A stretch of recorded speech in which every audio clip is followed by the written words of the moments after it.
So here it is, my 1978 Jeep J10. Specs on it are, it's got the AMC 360, it's got Dana 44s front and rear. The guy I bought it from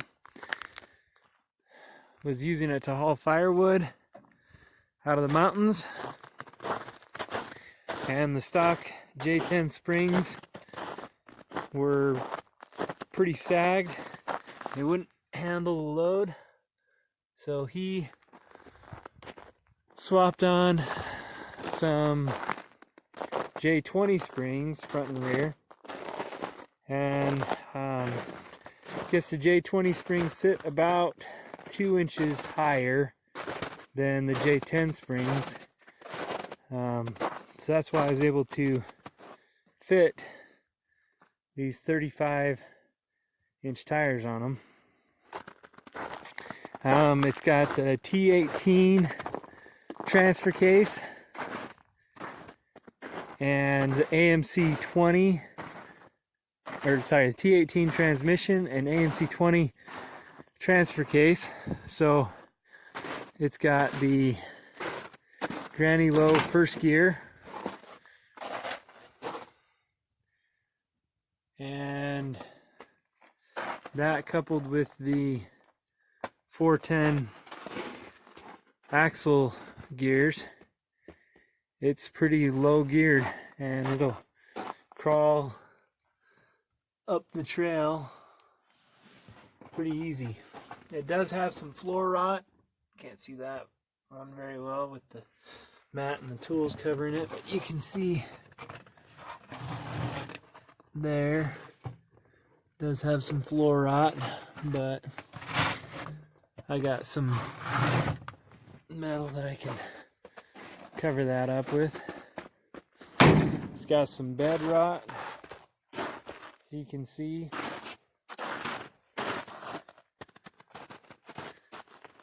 But I actually really like the patina on it, and I especially like this. On the other side you can't see it as well, but it was an old government truck. Yeah, you can't really read it on this side. I'm not sure what they used it for, but they sold them at auction after their life was up. And this guy bought it, and he owned it ever since. And he just used it to haul firewood out of the mountains for his house.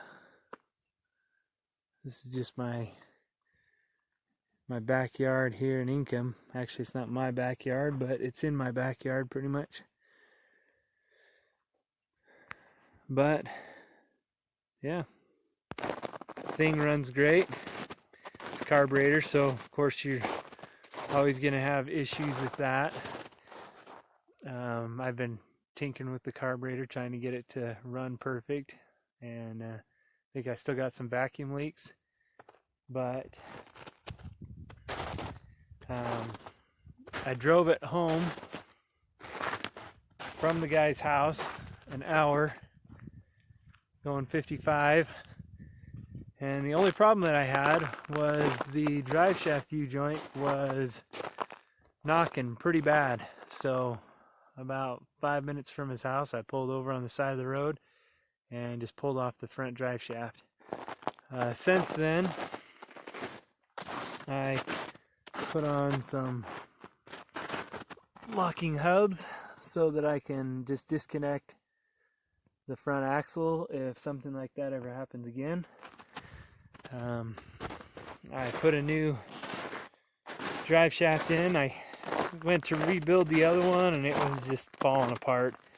And I had a drive shaft from a Ford F-250 sitting around, a 77 Ford F-250, actually my grandpa's. And so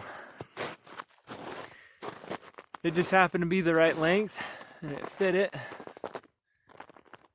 And so I put a couple new U-joints in that and put that in there. So my plans for it are, even though it fits these 35s without any lift, I would like to put a little bit of lift on it just so that it has a little bit more ground clearance underneath the body, but also these springs ride horrible. They are super rough. And that wouldn't be a problem if it flexed all right, but the front does all the flexing. The rear axle does no flexing at all. So I'd like to put a little bit of lift on there to get some softer springs, since I'm not going to really be hauling a bunch of firewood with it or anything. I just like it to ride and flex better.